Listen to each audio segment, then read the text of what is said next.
আসসালামু আলাইকুম everyone, welcome to my another video. বিয়ে বাড়িতে আজ আমাদের দ্বিতীয় দিন, আর আজ হলো ক্ষীরের প্রোগ্রাম। আর এখন যাচ্ছি আমরা সবাই পার্লারে।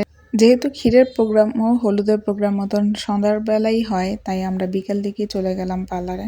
আর রাস্তাটা এত সুন্দর, ভিডিও না করে পারলাম না। মেন রাস্তা দিয়েও যাওয়া যায়, কিন্তু এই রাস্তা দিয়ে একটু শর্টকাট, তাই আমরা এই রাস্তা দিয়েই গেলাম।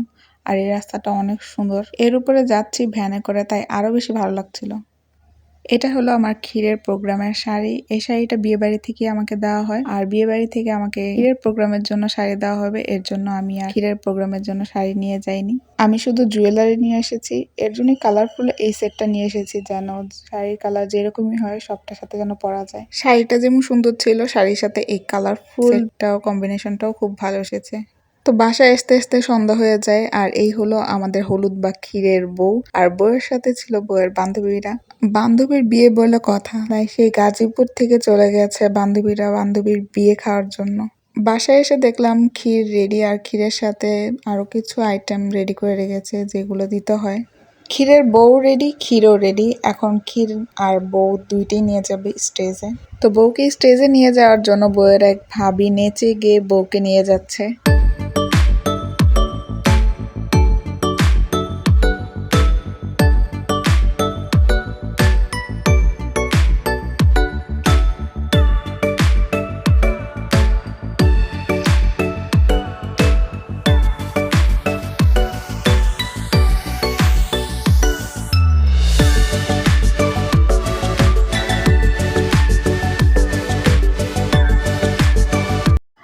এই হচ্ছে আমাদের বউ স্টেজে চলে এসেছে। আর আমাদের বউ কিন্তু একদমই ছোট, এবার মাত্র এসএসসি দিবে। এত তাড়াতাড়ি বিয়ে দেওয়ার কোনো প্ল্যান ছিল না, কিভাবে যেন হঠাৎ আসলে হয়ে গেছে সবকিছু। তো সবার ফার্স্টে বউকে ক্ষীর খাওয়ানোর জন্য চলে এসেছে বউয়ের বাবা।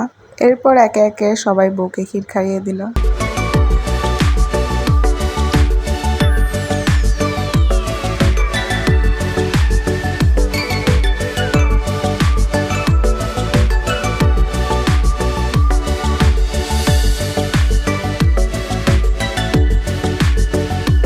এত মিষ্টি জাতীয় জিনিস খেতে খেতে বউয়ের অবস্থাটা একদমই খারাপ, আর বউয়ের সাথে সাথে আমার অবস্থাও খারাপ। মিষ্টি জাতীয় জিনিস আমি বেশি একটা খেতে পারি না, তো বউকে সবাই খাই দিচ্ছিল, এর সাথে আমাকেও খাই দিচ্ছিল, তো আমার অবস্থাও খারাপ। আর এখানে ক্ষীরের প্রোগ্রামে যারা আসে তাদেরকে ক্ষীর আর মুড়ি খেতে দেওয়া হয়, আর সবশেষে ভাত সবজি এই আইটেমগুলো করা হয়।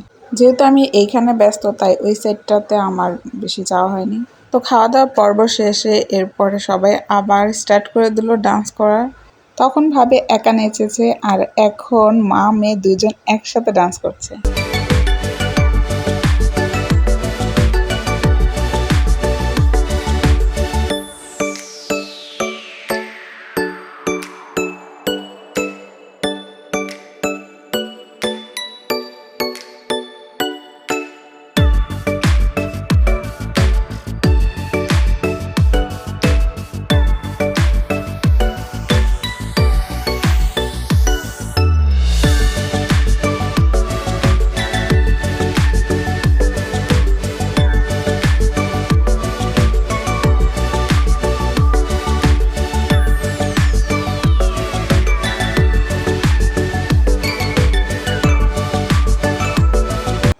বান্ধবীদের ডান্স শেষে বউকেও নামিয়ে বউর সাথেও ডান্স করা হলো অনেকক্ষণ, সেই ভিডিও ক্লিপটি আর নেওয়া হয়নি।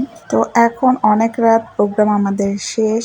আর এই সময় দেখলাম বান্ধবীদের জন্য আয়োজন করা হয়েছে স্পেশাল থালি।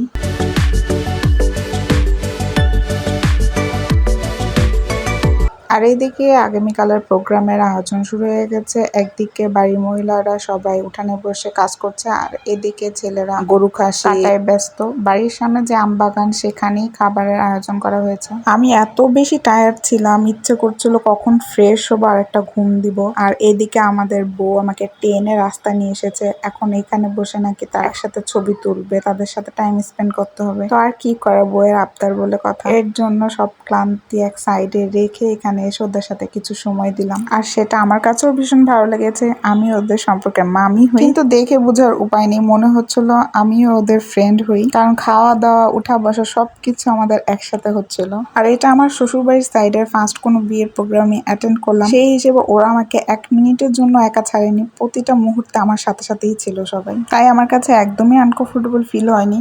কিছুক্ষণ থেকে বাড়িতে গিয়ে ফ্রেশ হয়ে দিয়েছি এক ঘুম। তো এই ছিল আমার আজকের ক্ষীরের প্রোগ্রামের ভিডিও। হোপফুলি আপনাদের কাছে ভিডিওটি ভালো লেগেছে। নেক্সট ভিডিও আসছে বিয়ের প্রোগ্রাম নিয়ে। আজকের মতন এখানেই বিদায় নিচ্ছি। আল্লাহ হাফেজ।